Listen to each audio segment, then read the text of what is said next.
Comment se faire aider pour arrêter de fumer?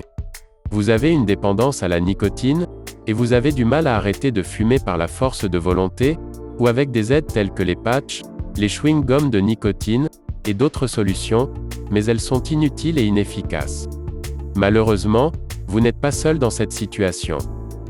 Lorsque vous êtes en manque et quelle que soit l'heure, même la nuit, vous êtes capable de parcourir des kilomètres pour trouver un endroit, dans le but d'acheter ce paquet de cigarettes qui vous fait tant envie. Ne vous inquiétez pas, tous les fumeurs font ça. Vos vêtements, vos cheveux, votre voiture, vos rideaux sentent la fumée et le tabac froid. Et en plus de cela, vous présentez également un ou plusieurs de ces symptômes plutôt désagréables. Votre cœur bat plus vite que celui d'un non-fumeur. Accélération du vieillissement de la peau.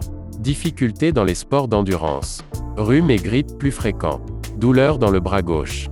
Manque de résistance. Toux du matin. Impuissance. Fatigue. Et la liste est longue, vous le savez aussi bien que moi. Voici le scénario dont vous pouvez être l'acteur principal. Le jour J est arrivé, et vous avez la ferme intention d'arrêter de fumer. Vous avez donc pris toute disposition pour réaliser votre sevrage d'ici 14 jours, dans les conditions optimales. À J+8 heures, la quantité de monoxyde de carbone dans votre sang est diminuée de moitié.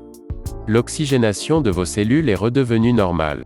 À J+24 heures, votre haleine est normale. Vos poumons ont commencé à éliminer mucus et résidus de fumée. À J+48 heures, vous n'avez plus de nicotine dans le sang. Vos sensations du goût et de l'odorat se sont déjà améliorées.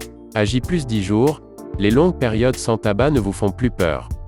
À J+4 mois, vous avez réacquis du souffle, et les escaliers ne sont plus un cauchemar pour vous. En plus de cela, vous n'avez pratiquement plus de toux matinal.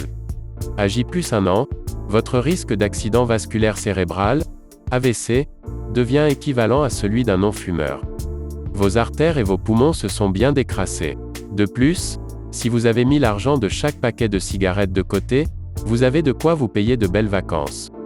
À J+5 ans, votre risque d'infarctus est revenu à la normale selon Catherine Hill, épidémiologiste à l'Institut Gustave-Roussy à Paris. Est-ce que ce scénario vous tente? Oui, bien sûr allez-vous me répondre. Alors restez attentif à ce qu'il va suivre. Pourquoi fumez-vous? Parce que vous avez une dépendance psychologique au tabac, et que vous n'adressez pas ce facteur psychologique à la partie droite de votre cerveau, le subconscient. Vous vivez donc un conflit intérieur permanent, entre votre conscient et votre subconscient. La méthode SUB, en quoi ça consiste? Pour réussir à connaître la pleine maîtrise de vous-même, cette méthode agit directement sur votre subconscient.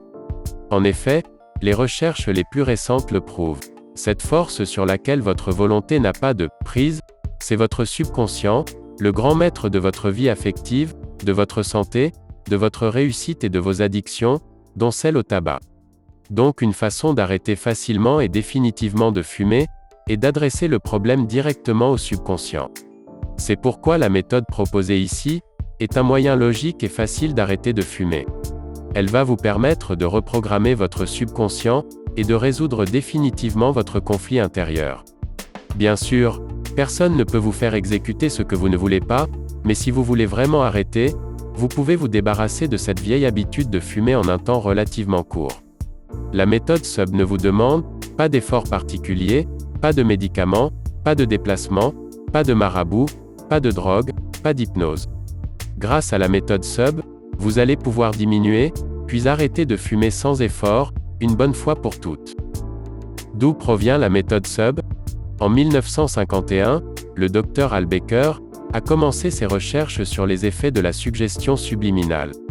Une des études du Dr Baker impliquait l'utilisation de suggestions subliminales, incorporées dans le système audio d'un des centres médicaux dans le Missouri.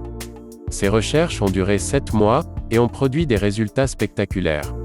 Les évanouissements dus à la peur des piqûres sont presque tombés à zéro, le nombre de personnes fumant dans les locaux du personnel a diminué de 79%, et les excès de mauvaise humeur dans la salle d'attente surpeuplée ont été réduits de presque 60%. Ces problèmes sont revenus à leurs niveaux antérieurs, quand les messages subliminaux ont été arrêtés à la fin de l'étude. Si vous le souhaitez vraiment, vous serez bientôt ex-fumeur. Le subliminal vous évitera de prendre du poids, d'être nerveux, de souffrir de manque. Le subliminal fonctionne aussi bien avec les fumeurs occasionnels qu'avec les gros fumeurs. L'arrêt sera progressif, mais dans un temps relativement court. Ferez-vous partie de tous ceux qui ont arrêté de fumer, grâce à la méthode SUB? Le savez-vous? Un paquet de cigarettes représente environ 300 bouffées que vous inhalez.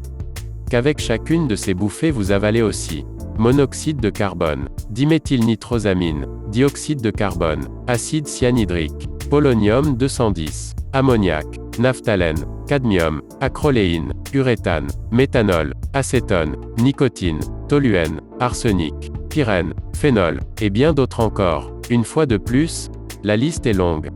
Des raisons d'arrêter de fumer? Pour votre santé tout simplement. Pour rallonger votre espérance de vie, respirer mieux, être plus en forme d'une manière générale. Parce que vous constatez de plus en plus les conséquences du tabagisme. Vous êtes esclave. En effet, trouver un bureau de tabac ouvert le dimanche est une mission délicate. Obligé de ressortir à 23 heures pour acheter des cigarettes, être obligé de fumer dehors en plein hiver. Pour votre portefeuille, à chaque fin du mois le bilan des dépenses est salé, c'est de l'argent qui part en fumée. Si vous ne fumiez pas, vous pourriez acheter tant de choses avec ces économies, faire plaisir à vos proches, prendre de belles vacances. Pour votre entourage et votre environnement, vous souhaitez avoir un enfant ou vous allez avoir un petit enfant, et vous souhaitez lui éviter le tabagisme passif.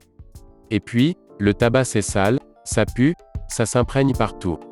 Voiture, rideaux, moquette, vêtements. Parce que vous avez vu un proche partir à cause du tabac. Parce que vous en avez assez. Vous ne voulez plus être dépendant, esclave et vache à lait de l'élite. Les effets mortels du tabac. Les artères. Par un effet direct sur le développement de l'athérosclérose, toutes les artères vont être progressivement touchées, leur calibre se réduit aboutissant à l'angine de poitrine, et à l'infarctus du myocarde, mais aussi à l'artérite des membres inférieurs, d'abord crampes lors de la marche, puis douleurs nocturnes voire gangrène et amputation, à l'accident vasculaire cérébral avec son cortège de décès, de paralysie et séquelles diverses. D'autres territoires vasculaires peuvent être atteints, impuissance par exemple. Les cancers. Le plus connu est le cancer du poumon mais il n'est pas le seul. Les cancers de la cavité buccale, plancher de la bouche, lèvres inférieures, gencives, langue, palais. Le cancer du larynx et des cordes vocales. Le cancer de l'œsophage, le cancer du pancréas, le cancer de la vessie. Et la sexualité, on en parle?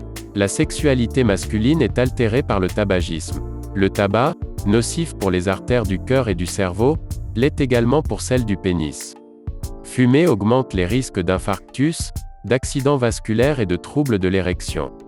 Ainsi le tabac bouche les artères péniennes, mais il a aussi d'autres effets nocifs moins connus mais tout aussi ennuyeux. En effet, la sexualité féminine, elle aussi, est altérée par le tabagisme. Le tabac agit aussi sur les artères sexuelles féminines. Si le pénis d'un fumeur est moins bien irrigué, ou risque même de ne plus l'être suffisamment pour obtenir une érection, la zone sexuelle féminine souffre aussi du tabagisme. Les artères sexuelles féminines existent, tout autant que celles masculines. Une fumeuse peut voir sa lubrification sexuelle témoin de son excitation, se bloquer, tout comme l'érection peut se bloquer chez le fumeur homme. Mais il y a bien pire. Fumer présente, chez la femme, un effet virilisant.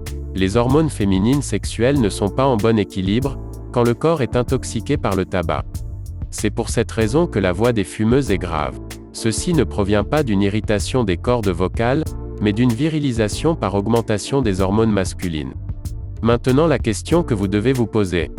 D'accord, très bien, cela a l'air très pertinent mais comment je procède avec la méthode SUB concrètement, et comment je fais pour la mettre en application? Pour ce faire, rien de plus simple. Rendez-vous immédiatement dans la description de la vidéo pour télécharger votre e-book gratuit. Il vous suffit de suivre étape par étape, et vous pourrez aussi dire enfin adieu à la cigarette. Si vous avez regardé jusqu'ici, pensez à nous mettre un pouce en l'air.